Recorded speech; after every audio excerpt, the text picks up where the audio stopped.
வணக்கம். சின்ன குரூப் சேனலுக்கு உங்கள் அனைவரையும் அன்புடன் வரவேற்கின்றேன். இன்றைக்கி அடுப்பே பற்ற வைக்காமல் ஒரு லட்டு செய்ய போகிறோங்க. அருமையாக சூப்பரான சத்தான ஆரோக்கியமான லட்டு தான்.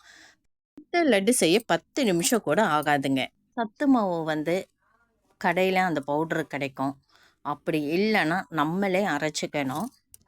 சீரக மாவு 1/2 கப்பு, கோதுமை மாவு 1/2 கப்பு, கம்பு மாவு 1/2 கப்பு, வேர்க்கடலை 1/2 கப்பு, முளை கட்டிய பயறு வகைகள் அதை ஊற வச்சுட்டு ஒரு துணியில் கட்டி தண்ணியை நீக்கிட்டு ஒரு துணியில் கட்டி 2 நாள் 3 நாள் வச்சிங்கன்னா முளை கட்டிடும். அதை நல்லா உணர போட்டு அந்த பொருள் அனைத்துமே நம்ம வறுத்துக்கணும்.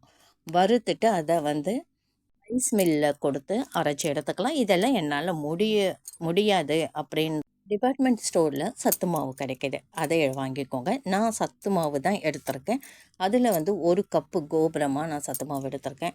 அதுக்கப்புறம் 1/2 கப்பு வறுத்த வேர்க்கடலை எடுத்திருக்கேங்க. கருப்பெட்டி 1/2 கப்பு கருப்பெட்டி எடுத்திருக்கேன். இதில் 10 பாதாம் எடுத்திருக்கேன். பாதாமோடு சேர்த்து வேர்க்கடலை 1/2 கப்பு பாதாம் கூட நீங்கள் சேர்க்கலாம். நான் 10 பாதாம் தான் சேர்த்துருக்கேன். ஏலக்காய் ஒரு 5 ஏலக்காய் எடுத்துக்கோங்க. எல்லாத்தையுமே அதாவது ஒரு சுத்து நீங்கள் மிக்ஸி ஜாரில் போட்டு லைட்டாக சுற்றி எடுத்திங்கன்னா போதும். அது அரையும் பாதையமாக கட்டாயம் இருக்கும். அதாவது அரையும் பாதையமாக அரைச்சிருக்கும். அந்த ஸ்டேஜ் தான் நமக்கு தேவை. மிக்ஸி ஜார் எடுத்துக்கோங்க. ஈரமே இருக்கக்கூடாது, நல்லா ட்ரையாக இருக்கணும் மிக்ஸி ஜார். அதில் வேர்க்கடலை, பாதாம், ஏலக்காய் போட்டு ஒரு சுற்றி எடுத்துக்கலாம். ஒரே லைட்டாக சுற்றுனீங்கன்னா போதும். நைஸாக அரைச்சிங்கன்னா நல்லாவே இருக்காதுங்க. அதனால் நான் ஏலக்காய் வேர்க்கலையே ஒரு சுற்று லைட்டாக ஒரு அடி அடித்து எடுத்துட்டேன். இது பாருங்கள் கொரகொரப்பாக இருக்குது. இது அப்படியே நம்ம மாவு சேர்த்த கண்ணாடி பவுலில் இதையும் நான் சேர்த்துடுறேன். அடுத்து நம்ம கருப்பெட்டி அதை கல் மாதிரி இருக்கும். கருப்பெட்டி கெட்டியாக இருக்கிறத நல்ல சின்ன குலையை வச்சு பிளாஸ்டிக் கவரில் போட்டு நல்லா இடித்து எடுத்து மிக்ஸி ஜாரில் போட்டு நம்ம கருப்பெட்டியை பவுட்ரு பண்ணி அதையுமே மாவோடு கலந்துக்கலாம். இதற்கு 2 முறையில் பண்ணலாம். நீங்கள் கருப்பெட்டியை நல்லா மெல்ட் பண்ணி கூட இந்த மாவில் கலக்கலாம்.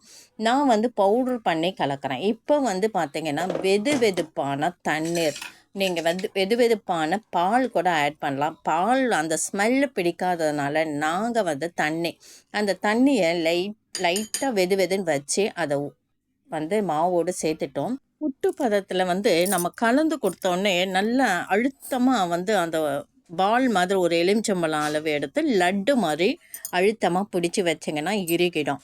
நீங்கள் இந்த மெத்தட் இல்லைன்னா கருப்பெட்டியை பவுட்ரு பண்ணி கொஞ்சமாக 1 கப்பு கருப்பெட்டி எடுத்திங்கன்னா அதில் 1/4 டம்ளர் தண்ணி விட்டு சுட தண்ணியே 1/4 டம்ளர் ஊற்றி கூட நீங்கள் மெல்ட் பண்ணி நீங்கள் அதை அந்த தண்ணியை விட்டு கூட நீங்கள் இந்த மாதிரி லட்டு பிடிக்கலாம். இது அடுப்பில்லாத சமையல் இல்லைங்களா, அதனால் அடுப்பு பற்ற வைக்காமையே நம்ம இந்த சமையல் செஞ்சிட்ருக்கோம்.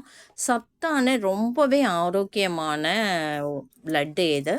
இந்த லட்டு குழந்தைகளும் பெரியவர்களும் விரும்பி சாப்பிடுவாங்க. உடம்புக்கு ஆரோக்கியம் தரும். இந்த லட்டு சாப்பிட திகட்டவே திகட்டாது.